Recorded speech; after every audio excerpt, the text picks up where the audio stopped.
Hey guys, what you see here is a pneumatic diaphragm for a CAV injection diesel pump.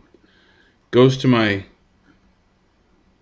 international harvester B-275, and it's also a similar diaphragm to the Perkins and Massey Ferguson engines and the diesels.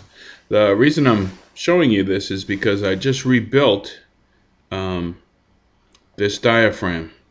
And as you can see, it's a very light colored leather. I used a very thin garment leather because that's what the original had. And probably asking, well, why'd you rebuild it?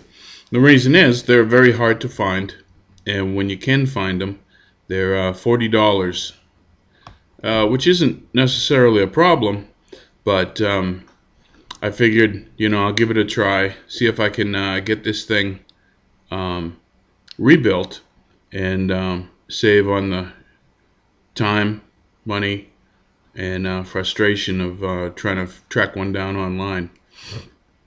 So anyway, let me show you how it.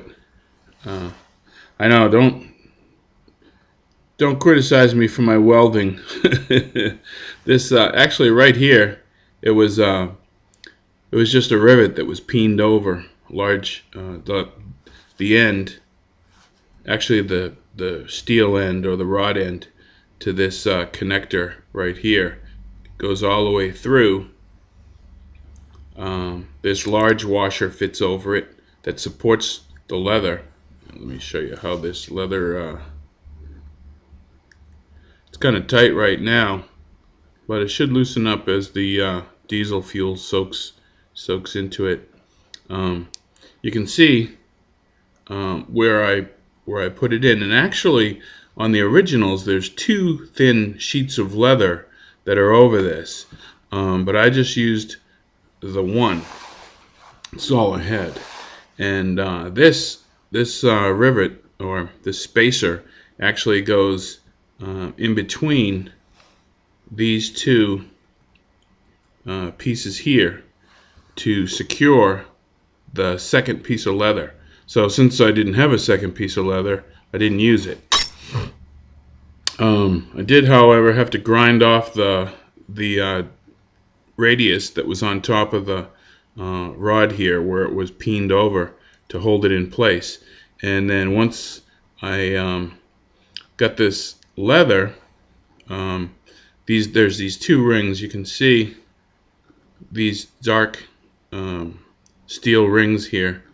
You have to bend this out kind of like a pie plate or something. It's very thin aluminum, but inside of these two steel rings that you see here, one's larger, one's smaller, and of course the smaller one is facing us here, so the leather can actually curl and wrap around that ring to some degree. You can see right here where it's kind of poking out. I don't know if the camera's picking that up too well, but the leather's kind of poking out and wrapping around the ring in order to form a nice tight seal.